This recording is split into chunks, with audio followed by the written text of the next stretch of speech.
Hello friends, welcome to our YouTube channel Banesar classes.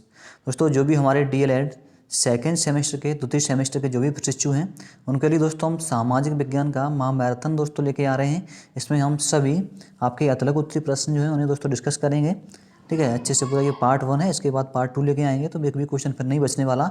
सारे प्रश्न दोस्तों हम आपको करा देंगे। तो चले बने रहिए हमारे साथ दोस्तों, और फटाफट से अभी तक आपने अगर क्वेश्चन नहीं पढ़ा है तो हमारे साथ इन क्वेश्चंस को एक बार रिवीजन जरूर कर लीजिए। चलिए दोस्तों, बिना देर किए अपना मैराथन शुरू करते हैं। दोस्तों, आपका पहला क्वेश्चन दिया है आज का, चंद्रगुप्त मौर्य का जन्म कब हुआ था। सारे दोस्तों अतलक उत्तरी प्रश्न हैं आपके, अच्छे से रिवीजन कर लीजिएगा लास्ट टाइम में जाते जाते। और परीक्षा तक दोस्तों बिल्कुल धैर्य बना रहे हैं, पैसे बिल्कुल आपको घबराना नहीं है। एग्जाम आगे अब क्या कर लें अब क्या पढ़ लें ऐसा नहीं सोचना है। बिल्कुल दोस्तों एकदम धैर्य बनाए रखें और अच्छे से दोस्तों अपना रिवीजन करें। दोस्तों क्वेश्चन देखते हैं। क्वेश्चन आपका, चंद्रगुप्त मौर्य का जन्म कब हुआ था। चंद्रगुप्त मौर्य का जन्म आपका लगभग 345 ईस्वी पूर्व में मौर्य अथवा मौर्य वंश के क्षत्रिय कुल में हुआ था। अच्छे से याद रखेंगे। आगे दोस्तों क्वेश्चन नंबर देखते हैं आपका नेक्स्ट, चंद्रगुप्त मौर्य के राज्य का सीमा विस्तार कहाँ से कहाँ तक था। तो दोस्तों इनके राज्य की सीमा विस्तार था पश्चिम में हिंदकुश पर्वत से लेकर पूर्व में बंगाल की खाड़ी तक, उत्तर में हिमालय से लेकर दक्षिण में मैसूर तक था। आगे दोस्तों देखते हैं आपका नेक्स्ट क्वेश्चन, चंद्रगुप्त के विषय में जानने का मुख्य स्रोत क्या है। दोस्तों अच्छा क्वेश्चन है आपका, इंपॉर्टेंट क्वेश्चन है। तो आप चंद्रगुप्त के विषय में दोस्तों सबसे ज़्यादा अच्छा जानने का स्रोत क्या है। तो दोस्तों है आपका कौटिल्य का अर्थशास्त्र और मेगस्थनीज की पुस्तक जो आपकी है इंडिका, ये ग्रंथ हैं। इनसे दोस्तों चंद्रगुप्त के बारे में बहुत ज़्यादा जानकारी मिलती है। आगे देखते हैं आपका क्वेश्चन, चंद्रगुप्त मौर्य ने पंजाब पर पूर्ण अधिकार किस वर्ष स्थापित किया था। तो चंद्रगुप्त मौर्य ने पंजाब पर पूर्ण अधिकार आपका 316 ईस्वी पूर्व में आधिपत्य स्थापित कर दिया था। ठीक है, आगे देखते हैं आपका, चंद्रगुप्त मौर्य मगध के सिंहासन पर कब बैठा था। तो चंद्रगुप्त मौर्य दोस्तों 321 पूर्वी में, ठीक है, मगध के सिंहासन पर बैठा था। तो ये आपका राइट आंसर हो जाएगा। आगे देखते हैं क्वेश्चन आपका, सेल्यूकस ने भारत पर आक्रमण कब किया था। अच्छा क्वेश्चन है दोस्तों ये भी आपका। तो सेल्यूकस ने आपका भारत पर आक्रमण किया था 305 ईस्वी पूर्व में। तो ये आपका परफेक्ट आंसर हो जाएगा। आगे दोस्तों देख लेते हैं, मेगास्थनीज के अनुसार भारत का सबसे बड़ा नगर कौन सा था। दोस्तों मेगास्थनीज के अनुसार भारत का आपका सबसे बड़ा नगर था पाटलिपुत्र। ये आपका आंसर हो जाएगा दोस्तों। आगे देखते हैं, मौर्य शासन में सेना का संगठन करने वाले मंडल में सदस्यों की संख्या कितनी थी। तो मंडल में सदस्यों की संख्या आपकी 30 थी। ये आंसर हो जाएगा। आगे देख लेते हैं आपका, अच्छा क्वेश्चन है दोस्तों, मौर्य शासन में नगर के न्यायाधीश तथा जनपदों के न्यायाधीश को क्या कहा जाता था। ये क्वेश्चन दोस्तों आपका इंपॉर्टेंट है और अच्छा भी है। तो दोस्तों मौर्य शासन में नगर के न्यायाधीशों को आपका व्यापारिक महामात्र और जनपदों के न्यायाधीश को कहा जाता था राजुक। ठीक है, राजुक कहलाते थे, ये जनपद को न्यायाधीश होते थे मौर्य शासन में। अच्छे से आप इस क्वेश्चन को याद रखेंगे। चलिए दोस्तों आगे देखते हैं आपका, आगे क्वेश्चन दिया है, भूमि कर एकत्रित करने वाले अधिकारी को क्या कहा जाता था। जो दोस्तों आपके ज़मीन का जो टैक्स एकत्रित करने वाले अधिकारी थे उनको दोस्तों अग्रम कहा जाता था। यही आपका आंसर हो जाएगा। आगे क्वेश्चन देखते हैं, मौर्य प्रशासन में तीर्थ क्या था। दोस्तों मौर्य प्रशासन में तीर्थ वह था जो दोस्तों आपके जो कई इसके शासन के जो बटे हुए थे विभाग, जो उनका सुविधा मतलब व्यवस्था को अच्छी जनता को अच्छी सुविधा देने के लिए जो उसने अपने शासन में कई विभाग ज़्यादा मतलब वितरित कर दिए थे, कई ज़्यादा विभाग बांट दिए गए थे। तो इन्हीं विभागों को क्या कहा जाता था, तीर्थ कहा जाता था। इस भाषा में आप समझिए। चलिए आगे क्वेश्चन देखते हैं आपका, बिंदुसार को किस और उपनाम से जाना जाता था। तो बिंदुसार को दोस्तों अमित्र नाम से जाना जाता था। अमित्र का मतलब होता है शत्रुओं का संहारक, शत्रुओं का। ठीक है, आगे देखते हैं आपका नेक्स्ट क्वेश्चन दोस्तों। अच्छे अच्छे क्वेश्चन सारे हमने लिए हैं। क्वेश्चन आपका दिया है, अशोक का धम्म किस सिद्धांत का अनुमोदन करता था। तो दोस्तों अशोक का धम्म वसुधैव कुटुंबकम, ठीक है, वसुधैव कुटुंबकम सिद्धांत का अनुमोदन करता था। मौर्य काल में समाज के कितने वर्णों में विभक्त था। मौर्य काल दोस्तों समाज के 4 वर्णों में विभक्त था आपका, ब्राह्मण, क्षत्रिय, वैश्य और शूद्र में। दोस्तों मौर्य काल में शिक्षा का प्रमुख केंद्र आपका क्या था। तो मौर्य काल में शिक्षा का प्रमुख केंद्र आपका क्या था, तक्षशिला था। आगे दोस्तों क्वेश्चन देखते हैं आपका, मौर्य काल के पतन का मुख्य कारण क्या था दोस्तों। तो मौर्य काल के बाद में क्या हुआ था दोस्तों, मौर्य काल में अशोक जो राजा हुए थे, अशोक के बाद कोई योग्य उत्तराधिकारी नहीं मिला था मौर्य काल में, इसलिए उसका पतन हो गया दोस्तों। ठीक है, मौर्य साम्राज्य का। आगे देखते हैं आपका क्वेश्चन, मौर्य प्रशासन में जनगणना समिति का क्या कार्य करती थी। मौर्य प्रशासन में जो जनगणना की समिति थी ये दोस्तों जो आपके जन्म और मरण का हिसाब किताब रखती थी। ठीक है, आगे देखते हैं आपका क्वेश्चन, सर्वप्रथम महाराजा धीराज की उपाधि किसने धारण की थी। दोस्तों सर्वप्रथम महाराजा धीराज की उपाधि चंद्रगुप्त प्रथम ने धारण की थी। ये क्वेश्चन अच्छा है दोस्तों, आप अच्छे से रिपीट रखेंगे। ठीक है, आगे देखते हैं आपका, गुप्त संवत का प्रचलन किसने व कब कराया था या कब किया था। तो गुप्त संवत का प्रचलन दोस्तों चंद्रगुप्त प्रथम ने 319 से 320 ईस्वी में चला प्रचलन किया था इसका दोस्तों। आगे आपका अच्छा क्वेश्चन है, महाकवि हर्षेड कौन था? हर्षेड दोस्तों क्या था? समुद्रगुप्त का आपका मंत्री था और ये दरबारी था, ठीक है। आगे क्वेश्चन दोस्तों, अच्छा क्वेश्चन है आपका, समुद्रगुप्त को भारत का नेपोलियन क्यों जाता है? दोस्तों आईएमपी क्वेश्चन है, ठीक है, इसे आप इंपोर्टेंट में रखेंगे। समुद्रगुप्त को भारत का नेपोलियन इसलिए कहा जाता था क्योंकि दोस्तों एक निपुण सेना नायक था, ठीक है, और महान विजेता होने के साथ साथ एक निपुण सेनापति था। चलिए दोस्तों आगे देखते हैं सेना नायक। आगे देखते हैं आपका क्वेश्चन, गुप्त काल के दो प्रसिद्ध वैज्ञानिक कौन थे? गुप्त काल के दोस्तों प्रसिद्ध वैज्ञानिक थे आपके आर्यभट्ट और बराहमिहिर, ठीक है, बराहमिहिर। आगे क्वेश्चन देखते हैं दोस्तों, गुप्त काल के दो प्रसिद्ध साहित्यकार, ये भी अच्छा क्वेश्चन है। तो गुप्त काल के दो प्रमुख आपके साहित्यकार थे कालिदास और विष्णु शर्मा, उन्होंने अच्छी अच्छी रचनाएं दोस्तों की हैं। चलिए आगे देखते हैं दोस्तों, आपका चंद्रगुप्त द्वितीय के बारे में बताइए। तो दोस्तों जो चंद्रगुप्त द्वितीय था आपका, ये समुद्रगुप्त के बाद उसका पुत्र चंद्रगुप्त द्वितीय राजगद्दी पर बैठा, ये समुद्रगुप्त का पुत्र था दोस्तों, ठीक है। चंद्रगुप्त द्वितीय ने 400 वर्षों से मालवा व गुजरात में शासन कर रहे शकों को हराया था। इन्होंने दोस्तों क्या किया था? चंद्रगुप्त ने विक्रमादित्य की उपाधि भी धारण की थी। चलिए आपका देख लेते हैं आगे क्वेश्चन, चंद्रगुप्त विक्रमादित्य के शासन में भूमिकर वसूलने वाले अधिकारी को क्या कहा जाता था? तो दोस्तों चंद्रगुप्त के शासन में जो दोस्तों भूमिका जो टैक्स दोस्तों वसूल करते थे उन्हें सल्लिक कहा जाता था। क्या कहा जाता था? सल्लिक। आगे दोस्तों क्वेश्चन देखते हैं, हुड़ों ने भारत पर आक्रमण किसके शासनकाल में किया था? तो हुड़ों ने दोस्तों भारत पर कुमार गुप्त के शासनकाल में आक्रमण किया था, तो ये आपका करेक्ट आंसर हो जाएगा। चलिए आगे देख लेते हैं आपके क्वेश्चन। दोस्तों क्वेश्चन दिए, बहुत ही अच्छे क्वेश्चन है, अच्छे से रिविजन करते रहिए। क्वेश्चन दिया है आपका, क्वेश्चन दिया है दोस्तों, चीनी यात्री फायान किसके शासनकाल में भारत भ्रमण पर आया था? चलिए क्वेश्चन देखते हैं दोस्तों। ये दोस्तों आपका चीनी यात्री फायान किसके शासनकाल में आया था? तो ये चंद्रगुप्त विक्रमादित्य के शासनकाल में आया था। किसके शासनकाल में आया था? चंद्रगुप्त विक्रमादित्य के शासनकाल में आया था। आगे दोस्तों क्वेश्चन दिया है, चीनी यात्री फायान का वास्तविक नाम क्या था? ये अच्छा क्वेश्चन है। तो चीनी यात्री जो दोस्तों आपका फायान था, उसका वास्तविक नाम क्या था? कुंग था, ठीक है, उसका वास्तविक नाम क्या था दोस्तों? कुंग था। आगे देखते हैं दोस्तों, अच्छा क्वेश्चन आपका, फायान का क्या अर्थ है? फायान का दोस्तों अर्थ होता है धर्मगुरु या धर्म रक्षक, ठीक है। आगे देखते हैं क्वेश्चन, गुप्त वंश का अंतिम युग शासक कौन था? तो दोस्तों गुप्त वंश का अंतिम युग शासक आपका था स्कंदगुप्त, तो ये आपका राइट आंसर हो जाएगा। आगे क्वेश्चन दिया है, हुड़ आक्रमणकारी कौन थे? दोस्तों जो हुड़ थे ये मध्य एशिया के खानाबदोश जंगली के समूह के लोग थे, ठीक है। आगे दोस्तों क्वेश्चन देखते हैं, पुष्यभूति वंश का प्रथम प्रभावशाली शासक कौन था आपका? तो पुष्यभूति वंश का प्रथम प्रभावशाली शासक आपका हर्षवर्धन था। तो यहाँ से ऑप्शन नंबर आपका ये आंसर राइट हो जाएगा, हर्षवर्धन, ठीक है। आगे चलिए दोस्तों देखते हैं आपका क्वेश्चन, हर्ष के शासनकाल में प्रांतों को क्या कहा जाता था? ये दोस्तों ऐसे क्वेश्चन अच्छे होते हैं, ठीक है, आप अच्छे से रिवीजन रखेंगे। हर्ष के शासनकाल में प्रांतों को भुक्ति कहा जाता था। क्या? भुक्ति। आगे दोस्तों क्वेश्चन देखते हैं, हर्ष के समय किन्हीं दो विद्वानों के नाम बताइए हर्ष के समय के। तो दोस्तों हर्ष के समय के आपके दो विद्वान थे, बाणभट्ट और आपके दिवाकर, ठीक है। आगे दोस्तों देखते हैं, प्राचीन ग्रंथ राजतरंगिणी में कितने राजपूत कुलों का लेख है? तो दोस्तों राजतरंगिणी में क्या है? 36 राजपूत कुलों का लेख मिल रहा है आपका, ठीक है। अगला क्वेश्चन है, चंदेलों की राजधानी का क्या नाम था? तो दोस्तों चंदेलों की राजधानी थी आपकी खजुराहो, ठीक है, चंदेलों की राजधानी कहाँ थी? खजुराहो में थी। आगे क्वेश्चन देखते हैं, परमार वंश का प्रथम स्वतंत्र शासक कौन था? तो दोस्तों परमार वंश का स्वतंत्र शासक आपका था सियक, या कह लीजिए आप श्री हर्ष को, ठीक है। आगे दोस्तों देखते हैं आपका क्वेश्चन, गढ़वालों का सर्वाधिक योग्य एवं शक्तिशाली शासक कौन था? गढ़वालों का दोस्तों सबसे शक्तिशाली शासक था आपका गोविंद चंद्र, जो 11 से 14 से 1115 ईस्वी तक रहा, ठीक है। जयचंद किस युद्ध में पराजित हुआ था? तो जयचंद दोस्तों चंदावर के युद्ध में पराजित हुआ था, अच्छे से याद रखेंगे। ये एक अच्छा क्वेश्चन और है दोस्तों, अवंती सुंदरी कौन थी? अवंती सुंदरी दोस्तों क्या थी? विदुषी महिला थी, विद्वान थी ये, ठीक है। आगे क्वेश्चन दिया आपका, चेद राजवंश का प्रथम शासक कौन था? तो इस वंश का प्रथम शासक दोस्तों कौन था? कोकल प्रथम था, ठीक है, कोकल प्रथम। आगे देखते हैं दोस्तों आपका क्वेश्चन, चालुक्य अथवा सोलंकी वंश की राजधानी कहाँ थी? सोलंकी वंश की, तो दोस्तों इनकी राजधानी कहाँ थी? अहिलवाड़ा में। कहाँ थी? अहिलवाड़ा में थी। प्रत्याहार वंश की स्थापना किसने की थी दोस्तों? प्रत्याहार वंश की स्थापना आपके हरिश्चंद्र ने की थी, लेकिन दोस्तों इसका जो वास्तविक दोस्तों जो था स्थापक वो था नागभट्ट प्रथम था, ठीक है, वास्तविक राजा इसका। चलिए आगे दोस्तों क्वेश्चन देख लेते हैं।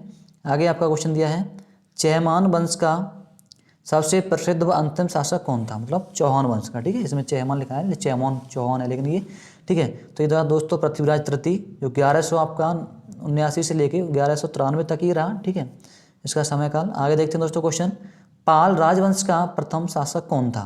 दोस्तों अच्छा क्वेश्चन है ये तो आपका, ठीक है। पाल राजवंश का प्रथम शासक आपका कौन था, धर्मपाल था। 770 से 810 ईस्वी तक ये रहा आपका इसका शासनकाल। आगे दोस्तों देखते हैं, राजपूत काल में राज्य की आय का प्रमुख स्रोत क्या था। तो राजपूत काल में दोस्तों क्या था, आय का प्रमुख स्रोत क्या था, भूमि कर था। जो जमीन पर टैक्स लगता था वही इसका मुख्य स्रोत था। आगे देखते हैं, राजपूत काल में जनता की जीविका का मुख्य साधन क्या था। तो दोस्तों इसका कृषि था जनता का, ठीक है। आगे क्वेश्चन आपका, राजपूत काल में कौन से धर्म प्रचलित थे। तो राजपूत काल में आपके ब्राह्मण तथा जैन धर्म प्रचलित थे। आगे देखते हैं दोस्तों आपका क्वेश्चन, राजपूत कालीन कला एवं स्थापत्य शैलियाँ कौन कौन सी थीं, इनके नामोल्लेख करें। तो राजपूत काल में दोस्तों कला की शैलियाँ थीं आपकी नागर, द्रविड़ और बेसर, ठीक है, ये थी। आगे देखते हैं आपका क्वेश्चन दोस्तों, चालुक्य वंश की कितनी शाखाएं थीं। अच्छा क्वेश्चन है। तो चालुक्य वंश की 3 शाखाएं थीं, कल्याणी के चालुक्य और आपके बातापी के चालुक्य। कहाँ के दोस्तों, कल्याणी के चालुक्य हो गए और आपके बातापी के, सॉरी, कल्याणी के चालुक्य, बातापी के चालुक्य और दोस्तों कहोगे बैंगी के चालुक्य, ठीक है, ये तीनों थे। अब दोस्तों क्वेश्चन देखते हैं, कविराज मार्ग तथा रत्नमालिका किसके द्वारा लिखित है। दोस्तों आपकी जो कविराज मार्ग पुस्तक है ये अमोघ वर्ष ने लिखी है, और रत्नमालिका दोस्तों किसने लिखी है, जिनसेन ने। किसने लिखी रत्नमालिका, जिनसेन ने लिखी है। आगे देखते हैं दोस्तों क्वेश्चन आपका, ऐहोल का विष्णु मंदिर किसने बनवाया था। दोस्तों ऐहोल का विष्णु मंदिर बातापी के चालुक्यों ने बनवाया था। हर्षवर्धन को किस चालुक्य नरेश ने पराजित किया था। तो दोस्तों इसे किया था हर्षवर्धन को पुलकेशिन द्वितीय ने पराजित किया था। क्वेश्चन आगे दोस्तों दिया है, राष्ट्रकूल वंश के प्रमुख शासकों के नाम लिखने हैं आपको। तो दोस्तों राष्ट्रकूल वंश के प्रमुख शासक हो जाएंगे आपके ध्रुव, धारावर्ष, गोविंद द्वितीय और अमोघ वर्ष आदि, ठीक है। चोल वर्ष के 4 प्रमुख शासन दोस्तों आदित्य प्रथम, राजराज, राजेंद्र द्वितीय और कोलोतुंग आदि थे। चलिए दोस्तों आगे क्वेश्चन देखते हैं आपका, पल्लव कालीन, ठीक है, मत्रविलास प्रस्थान किसके द्वारा रचित कृति है। तो पल्लव कालीन जो दोस्तों कृति है आपकी ये महेंद्र बर्मन ने लिखी है, ठीक है, याद रखेंगे आप। आगे दोस्तों क्वेश्चन देखते हैं, बेंगी के चालुक्य राजवंश का संस्थापक कौन था। तो बेंगी के चालुक्य राजवंश का संस्थापक आपका विष्णुवर्धन था दोस्तों, ठीक है। अगला क्वेश्चन है, बातापी के चालुक्य राजवंश की स्थापना किसने की थी। तो दोस्तों राजा जयसिंह ने की थी। तो ऑप्शन, सॉरी, ये आंसर आपका हो जाएगा जयसिंह। आगे देख लेते हैं दोस्तों क्वेश्चन आपका आगे दिया है, पल्लव वंश की राजधानी कहाँ थी। अच्छा क्वेश्चन है दोस्तों, चलिए देखते हैं। तो पल्लव वंश की आपकी राजधानी कहाँ थी, कांची थी, ठीक है। इस्लाम धर्म के प्रवर्तक हजरत मोहम्मद साहब का जन्म कहाँ हुआ था। तो दोस्तों हजरत मोहम्मद साहब का जन्म 570 ईस्वी पूर्व में कहाँ हुआ था, मक्का मदीना, जो सऊदी अरब में आज, वहाँ हुआ था। आगे क्वेश्चन दोस्तों देखते हैं, गजनवी वंश और किस अन्य नाम से जाना जाता है। तो गजनवी वंश दोस्तों यामिनी वंश के नाम से भी जाना जाता है। आगे दोस्तों क्वेश्चन देखते हैं आपका, इस्लाम धर्म के अनुसार प्रत्येक मुसलमान को कितने कर्म सिद्धांत बताए गए हैं। तो 5 बताए गए हैं आपका, क्या क्या, कलमा, नमाज, रोजा, जक़ात और हज, ठीक है, ये 5 आपके सिद्धांत बताए गए हैं मुसलमान को। आगे दोस्तों देखते हैं क्वेश्चन आपका, भारत में इस्लाम धर्म की स्थापना किसके समय में मानी जाती है। तो भारत में इस्लाम धर्म की स्थापना आपकी मोहम्मद बिन कासिम के दोस्तों समय में मानी जाती है। आगे दोस्तों क्वेश्चन देखते हैं आपका, सल्तनत काल में भारत को क्या कहा जाता था। सल्तनत काल में दोस्तों भारत को सोने की चिड़िया कहा जाता था। आगे देखते हैं क्वेश्चन देखते हैं आपका, गुलाम वंश की स्थापना किसने की थी। तो गुलाम वंश की स्थापना आपकी कुतुबुद्दीन ऐबक ने की थी दोस्तों, ठीक है। आगे देख लेते हैं आपका क्वेश्चन, लाख बख्श, ठीक है, लाख बख्श का मतलब होता है लाखों का दान करने वाला, की उपाधि किसे दी गई थी। दोस्तों लाख बख्श की उपाधि आपकी दी गई थी कुतुबुद्दीन ऐबक को दी गई थी। आगे क्वेश्चन है आपका, अच्छा क्वेश्चन है, 2.5 दिन को झोपड़ा का निर्माण किसने कराया। जो आपका 2.5 दिन का झोपड़ा है इसका निर्माण दोस्तों किसने कराया था, कुतुबुद्दीन ऐबक ने कराया था, ठीक है। और चालीसा क्या है, चालीसा दोस्तों 40 तुर्की सरदारों का गुट था आपका। आगे क्वेश्चन देखते हैं, कुतुब मीनार का निर्माण किसने करवाया था, मतलब पूर्ण करवाया था, ठीक है। तो कुतुब मीनार का निर्माण आपका इल्तुतमिश ने पूर्ण करवाया था, ठीक है। कुतुबुद्दीन ऐबक ने इसकी शुरुआत की थी और इल्तुतमिश ने इसे क्या कराया था, पूर्ण कराया था। आगे दोस्तों क्वेश्चन देखते हैं आपका, सल्तनत कालीन पहली महिला शासक कौन थी। तो दोस्तों रजिया बेगम थी, ठीक है। और दोस्तों आगे क्वेश्चन देखते हैं, खिलजी वंश का शासन कब से कब तक रहा। तो खिलजी वंश का दोस्तों शासन 1290 ईस्वी से 1320 ईस्वी तक रहा, 30 सालों तक, ठीक है। आगे दोस्तों क्वेश्चन दिया है, भारत में खिलजी वंश की स्थापना किसने की थी। तो दोस्तों भारत में खिलजी वंश की स्थापना आपकी जलालुद्दीन फिरोज खिलजी ने की थी, ठीक है। आगे देखते हैं क्वेश्चन आपका, खिलजी वंश का अंतिम शासक कौन था। तो दोस्तों खिलजी वंश का अंतिम शासन था आपका नसरुद्दीन खुसरो खिलजी। आगे दोस्तों क्वेश्चन देख लेते हैं आपके, क्वेश्चन दिया है दोस्तों, अफ्रीकी यात्री, ठीक है, अफ्रीकी यात्री इब्न बतूता भारत कब आया था। तो दोस्तों अफ्रीकी यात्री इब्न बतूता आपका भारत 1333 ईस्वी में आया था। आगे क्वेश्चन दोस्तों दिया है सैयद वंश की स्थापना किसने की थी? तो सैयद वंश की स्थापना आपकी खिज्र खां ने की थी। ठीक है, सरल क्वेश्चन आपको याद रहेगा। क्वेश्चन दोस्तों दिया है गुलरुखी उपनाम किस शासक का था? तो दोस्तों गुलरुखी उपनाम आपका सिकंदर लोदी का था। तो आंसर आपका राइट हो जाएगा। आगे देखते हैं लोदी वंश की स्थापना किसने की थी? दोस्तों लोदी वंश की स्थापना आपकी किसने की थी? बेलोर लोदी ने। अच्छे से क्वेश्चन को याद रखेंगे। आगे दोस्तों देखते हैं सैद्धांतिक रूप से मुस्लिम राज्य किस प्रकार का था? दोस्तों सैद्धांतिक रूप से मुस्लिम राज्य आपका धर्म प्रधान राज्य था। अगला क्वेश्चन दिया है नुए सिपेहर और ये तुगलकनामा दोस्तों किसने लिखा है? अमीर खुसरो ने लिखा है। क्या? नुए सिपेहर और तुगलकनामा अमीर खुसरो ने। राज तरंगिणी के रचनाकार दोस्तों आपको पता होगा, और ये अच्छा क्वेश्चन है। तो राज तरंगिणी के रचनाकार आपके कौन है? कल्लड़ है। अगले क्वेश्चन देखते हैं सल्तनत काल में कितने कर लिए जाते थे? ये दोस्तों अच्छा क्वेश्चन है, ये तो इंपॉर्टेंट में आप इसे रखना चाहिए। ठीक है, सल्तनत काल में चार प्रकार के टैक्स लिए जाते थे आपके कर। कौन कौन से? खक्स, जजिया, सकात और खराज। कौन कौन से? खक्स, जजिया, सकात और खराज, ये चार प्रकार के कर लिए जाते थे। आगे देखते हैं क्वेश्चन दोस्तों सल्तनत काल 1206 ईस्वी से 1506 ईस्वी तक रहा था। तो इसके मध्य में दोस्तों दिल्ली सल्तनत पर किस राजवंशों के शासन किया? दिल्ली पर दोस्तों किस शासक ने शासन किया था? तो 5 राजवंशों ने किया इतने बीच में। ठीक है, इतने समय में, पीरियड में। आगे दोस्तों क्वेश्चन दिया आपका मंगोल साम्राज्य की स्थापना किसने की थी? तो मंगोल ये चंगेज खान ने की थी। रिपीट हो गया दोस्तों ये क्वेश्चन। आगे दोस्तों क्वेश्चन देखते हैं चंगेज खान ने सर्वप्रथम किस भूभाग को अपने अधीन किया था? तो उत्तरी चीन के भूभाग को इसने अपने अधीन किया था। आगे दोस्तों क्वेश्चन दिया है तैमूर का जन्म 1336 में कहाँ हुआ था? तैमूर का जन्म कब और कहाँ हुआ था? दोस्तों तैमूर का जन्म आपका 1326 में ट्रांस ऑक्सियाना प्रदेश के कोस नामक स्थान पर हुआ था। कहाँ हुआ था? ट्रांस इंडिया ऑक्सियाना प्रदेश के कोस नामक स्थान पर हुआ था। आगे दोस्तों क्वेश्चन देखते हैं दिल्ली पर तैमूर ने अपना आधिपत्य कब स्थापित किया था? तो 1398 में किया था इसने। ठीक है, तैमूर ने दिल्ली पर अपना शासन। आगे क्वेश्चन दोस्तों सल्तनत काल का साम्राज्य कितने वर्षों तक चला था? तो 320 वर्षों तक चला सल्तनत काल वाला। ठीक है, आगे दोस्तों क्वेश्चन दिया है सल्तनत काल का पतन का मुख्य कारण क्या था? साम्राज्य की विशालता। जो आपका सल्तनत काल था इसका दोस्तों विनाश कैसे हो गया? क्योंकि इसका साम्राज्य बहुत ज़्यादा बढ़ चुका था दोस्तों। ठीक है, और वो चीज़ वहाँ तक उन लोगों से सहन नहीं कर पाए। ठीक है, सिस्टम से नहीं चला पाए। आगे दोस्तों क्वेश्चन देखते हैं आपका सूफी क्या है? सूफी दोस्तों वह होते हैं अरब में जो व्यक्ति सफ का मतलब होता है भीड़। ठीक है, अरब में जो व्यक्ति भीड़ के बालों के ऊनी वस्त्र पहनते थे उन्हें क्या कहते थे? सूफी कहते थे। अब आपका एग्जाम में अगर क्वेश्चन बनता है सूफी क्या है तो आप लिख सकते हैं दोस्तों अरब में जो व्यक्ति भीड़ के बालों का ऊनी वस्त्र पहनते थे उन्हें क्या कहते थे? सूफी कहते थे। ठीक है, आगे चलो देखिए क्वेश्चन देखते हैं दोस्तों सूफी संप्रदाय क्या है? सूफी संप्रदाय दोस्तों मुस्लिम रहस्यवादी आंदोलन को कहा जाता है।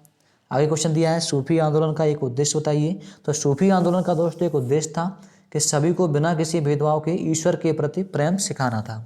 आगे दोस्तों क्वेश्चन देखते हैं सूफी संप्रदाय किस संप्रदाय का अंश है? दोस्तों मुस्लिम संप्रदाय का ही एक अंश है सूफी संप्रदाय। ठीक है दोस्तों क्वेश्चन दिया है सूफी संतों का जीवन कैसा था? दोस्तों सूफी संतों ने खानका बनवाए जहाँ वह स्वयं रहते थे और उपदेश देते थे और मानव सेवा भी करते थे। भक्ति आंदोलन क्या है? अच्छा क्वेश्चन है। भक्ति आंदोलन आपका ऐसी धारणा है कि एक ईश्वर के प्रति सच्ची निष्ठा है। भक्ति आंदोलन के उपासकों ने विधियों के रूप में कर्म कांडों तथा यज्ञों का परित्याग कर दिया था। आगे क्वेश्चन देखते हैं भक्ति संतों का मूल आधार क्या था दोस्तों? तो इनका मूल आधार था भक्ति संतों का ईश्वर से केवल भक्ति द्वारा संपर्क स्थापित करना ही भक्ति संतों का मूल आधार था। ईश्वर से दोस्तों कैसे संपर्क करना है? सिर्फ भक्ति के द्वारा। ठीक है, आगे दोस्तों क्वेश्चन देखते हैं भक्ति आंदोलन के प्रमुख संत कौन थे आपके? रामानुज और निम्बार्क। ठीक है, भक्ति आंदोलन के प्रमुख संत कौन थे आपके? रामानुज और निम्बार्क। आगे दोस्तों क्वेश्चन देखते हैं बहमनी राज की स्थापना कब हुई? तो दोस्तों आपकी बहमनी राज की स्थापना 1347 ईस्वी में ठीक है मोहम्मद बिन तुगलक के शासनकाल में हुई थी। आगे दोस्तों क्वेश्चन देखते हैं आपका बहमनी राज में कुल कितने शासकों ने राज किया था? तो 14 ने किया था। ठीक है, आगे देख लेते हैं क्वेश्चन बहमनी राज में कौन सा रूसी यात्री भ्रमण हेतु आया था? तो यह आया था एथनेसियम निकेतन। ठीक है, एथनेसियम निकेतन आया था। बहमनी राज के पतन के बाद दक्कन में कितने नए राज्यों का उदय हुआ दोस्तों? तो दक्कन में 5 नए राज्यों का उदय हुआ था आपका बीदर, बरार, बीजापुर, अहमनगर और गोलकुंडा। ठीक है, बहमनी नगर की दोस्तों राजधानी क्या थी आपकी? गुलबर्गा थी। कहाँ थी? गुलबर्गा।